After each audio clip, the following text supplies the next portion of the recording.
ಮೊದಲನೇದಾಗಿ ನಿನ್ನೆ ನಾವು OBC ಸಮುದಾಯದ ಮಿನಿಸ್ಟರ್ಗಳು MLAಗಳು ಮತ್ತು ಸೀನಿಯರ್ ಲೀಡರ್ಸ್ದೊಂದು ಸಭೆ ಸೇರಿದ್ವಿ.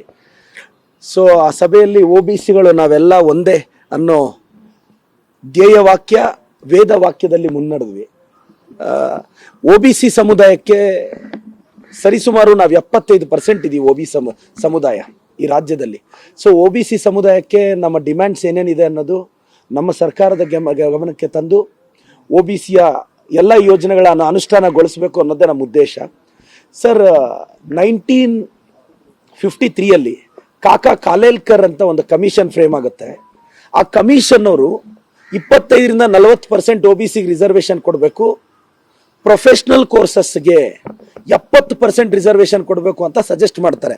ಆದರೆ OBCಗೆ 70% ರಿಸರ್ವೇಶನ್ ಅವ್ರು ಕೇಳೋದ್ರಿಂದ ಪ್ರೊಫೆಷನಲ್ ಕೋರ್ಸಸ್ ಅಲ್ಲಿ ಆ ಕಮಿಟಿ ರಿಪೋರ್ಟು ಕಾರಣಾಂತರಗಳಿಂದ ರಿಜೆಕ್ಟ್ ಆಗುತ್ತೆ. ನಂತರ ಬ್ಯಾಕ್ವರ್ಡ್ ಕ್ಲಾಸ್ ಕಮಿಷನ್ ರಿಪೋರ್ಟು 1979 ಮತ್ತೆ ಫ್ರೇಮ್ ಆಗುತ್ತೆ, ಮಂಡಲ್ ಕಮಿಷನ್ ಅಂತ. ಮಂಡಲ್ ಕಮಿಷನ್ ಅಲ್ಲಿ OBCಗಳಿಗೆ 27% ರಿಸರ್ವೇಶನ್. ಆಕ್ಚುಲಿ ಅವ್ರು ಏನ್ ಸಜೆಸ್ಟ್ ಮಾಡ್ತಾರೆ ಅಂದ್ರೆ ಸರ್, ಆವತ್ತು 1978-79 ಅಲ್ಲಿ ಇಂಡಿಯಾದಲ್ಲಿ OBCಗಳು 52% ಇರ್ತಾರೆ. 52%ಗೆ 52% ರಿಸರ್ವೇಶನ್ ಕೊಡಿ ಅಂತ ಕೇಳ್ತಾರೆ ಮಂಡಲ್ ಕಮಿಷನ್. ಆದ್ರೆ ಆಲ್ರೆಡಿ SC/STಗೆ 22.5 ಇರೋದ್ರಿಂದ ಓವರ್ ಆಲ್ ರಿಸರ್ವೇಶನ್ 50% ದಾಟಬಾರದು ಅಂತ. ಸೊ OBCಗೆ 27% ರಿಸರ್ವೇಶನ್ ಅದನ್ನ ತಂದಿದ್ದು ನಮ್ಮ ಕಾಂಗ್ರೆಸ್ ಸರ್ಕಾರನೇ.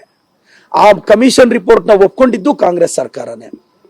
ಸೊ ಈಗ ಒಟ್ಟಾರೆ OBCಗಳ ಪರವಾಗಿ ನಾವು OBC ಒಂದು ಪ್ರಬಲವಾದ ಒಂದು ಅತಿ ದೊಡ್ಡ ಸಮುದಾಯ ಕರ್ನಾಟಕದಲ್ಲಿ.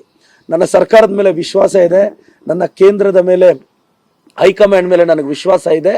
ಖಂಡಿತವಾಗಿ OBC ಪರವಾಗಿ ನಿಲ್ಲುತ್ತೆ ಅಂತ. OBCಗಳ ಪರವಾಗಿ ಧ್ವನಿ ಎತ್ತೋದು ಕಾಂಗ್ರೆಸ್ ಸರ್ಕಾರ ಮಾತ್ರ. OBCಗಳ ಪರ ನಿಂತಿರೋದು ಕಾಂಗ್ರೆಸ್ ಸರ್ಕಾರ ಮಾತ್ರ.